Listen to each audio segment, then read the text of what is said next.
I did a video on 3 ways that you can record with the Positive Grid Spark Mini, and one of the questions that keeps coming up is, how did I set up the Spark Mini as an audio interface? And you may not like how you have to do it right now, but that's what we're going to look at in this video. So the first thing you should do is head over to the Positive Grid website. I'm going to include a link to this exact page down in the description, so it's very easy for you to find this page.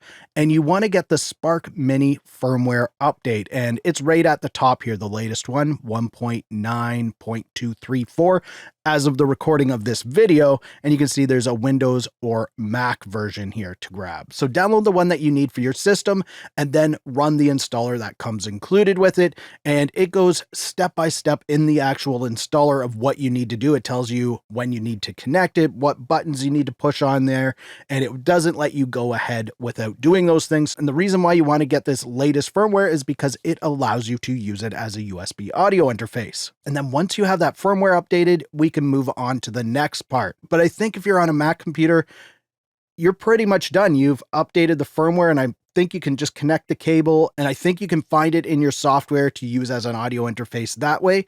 But if you're on Windows, you're going to need to do this next part. So what you'll want to do is download the free ASIO for All driver. And again, I'll include a link to that down in the description, so you can go right to this page and grab it for yourself. And you can see it's available in various languages. So grab whatever one you need and install that. Then you're ready for the next step.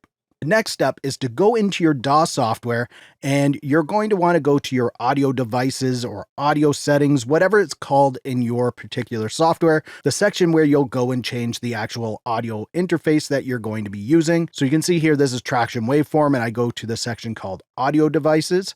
And then in this audio device type, you want to set it to ASIO. So if you have it set to Windows or something else, make sure you set that to ASIO.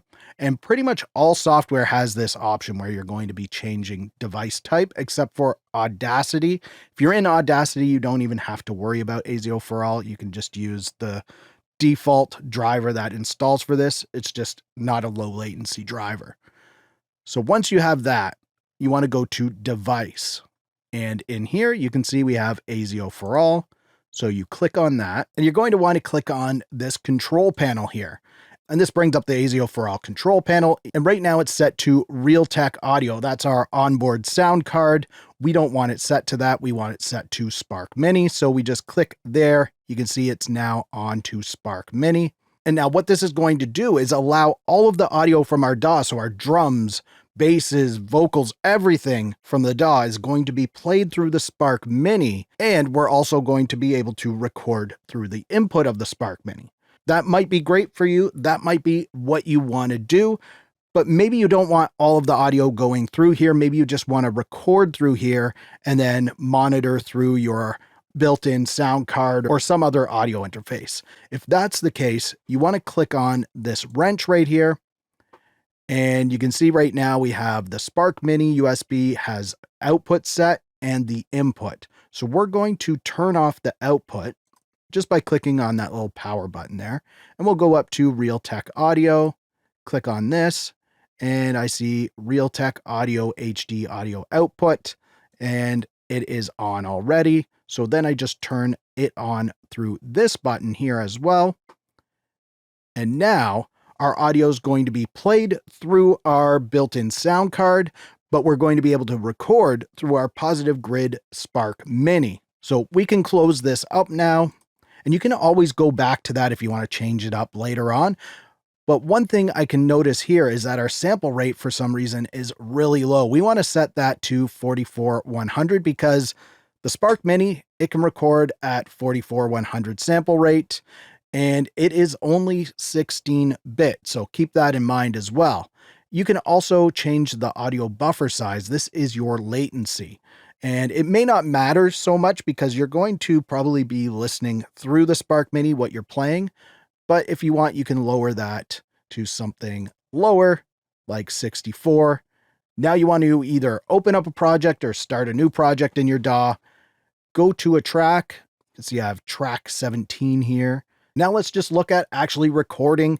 So I'm going to go grab a guitar and I'll be right back. So you can see now I have my guitar plugged into here. And if we look on our track, it's set to input 1. You can see there's an input on there. If I hit arm for recording, I could record that if I wanted. And one thing you may want to do in your software, I'm sure all DAW software has an option like this, is disable live input monitoring, especially if you're going to be monitoring through the Spark Mini and also recording through it, because there will be a little bit of latency with the recording.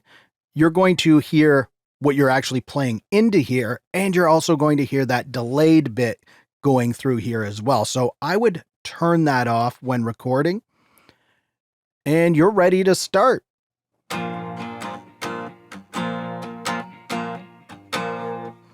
And you can change the sound you want.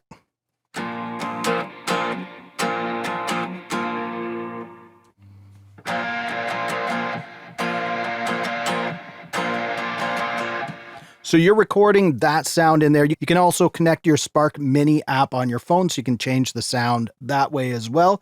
You cannot play anything through Bluetooth into your Spark Mini while you're using it as a USB audio interface, or that disconnects it from the USB. And like I said, it records at 16-bit, 44/100 kilohertz, which is CD quality. It would be nice if it was 24 bits, but it is what it is, and you're still going to get a decent quality recording from this.